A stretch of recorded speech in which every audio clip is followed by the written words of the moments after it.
কোনায় বসে ড্রিঙ্ক করছে, তাই সে তার কাছে এ নিয়ে জিজ্ঞাসা করতে যায়, কিন্তু তখন সে কিছু বলছিল না। তখন গাও সামনে থাকা তার বাবার পোস্টারটা দেখিয়ে বলে যে উনি আমার বাবা। জানি তোমার বিশ্বাস হবে না, কিন্তু উনি নিজের ক্যারিয়ার করতে ছোটবেলায় আমাকে ছেড়ে চলে গিয়েছিল। কিন্তু পল তখনও তার কথা বিশ্বাস করে না। অবশ্য কথায় কথায় দুজনের এখানে ভালোই বন্ধুত্ব হয়ে যায়, যার কারণে আমরা জানতে পারি আসলে পল যে মেয়েটাকে ভালোবাসে সে তাকে ধোকা দিয়েছে, তার সকল রেসিপি চুরি করে নিয়েছে, আর তার পার্টনারের সাথে মিলে তার বিরুদ্ধে সে কুকিং কন্টেস্টে যাবে।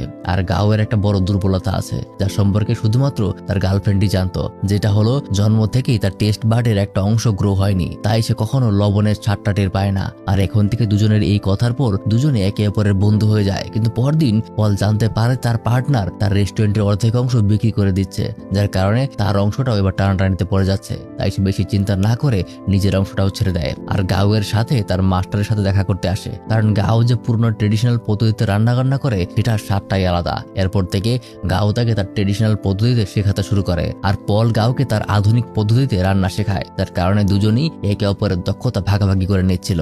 দেখতে দেখতে একটা বছর এভাবেই পার হয়ে যায়, আর পরের বছর আবারও সেই কন্টেস্ট শুরু হয়, যেখানে দুজনেই পার্টিসিপেট করে, যেখানে দুজনেই ধাপে ধাপে সেই কন্টেস্ট জিততে শুরু করে। এবার ফাইনাল পর্যন্ত তারা শুধু দুজনই এসেছে, গাও এবং পল। কিন্তু পল তাকে জানায়, আমি সামনের প্রতিযোগিতা লড়বো না। আমি জানি তোমার মধ্যে আমাকে হারানোর সম্পূর্ণ পটেনশিয়াল আছে। আমি তাছাড়াও মনে করি আমার বিজয়ের থেকে তোমাকে তোমার বাবার মুখোমুখি হওয়াটা বেশি দরকার। তাই অল দ্য বেস্ট। তারপর আমরা দেখতে পাই ফাইনাল রাউন্ড, যেখানে গাও তার বাবার সাথে লড়বে, যেখানে প্রতিযোগিতা শুরু হয়ে যায়। কিন্তু গাও এখনো দাঁড়িয়ে দাঁড়িয়ে কি যেন চিন্তা করছে। আসলে সে ওই দিনটার কথা চিন্তা করছে যেদিন তার বাবা তাকে ছেড়ে চলে গিয়েছিল।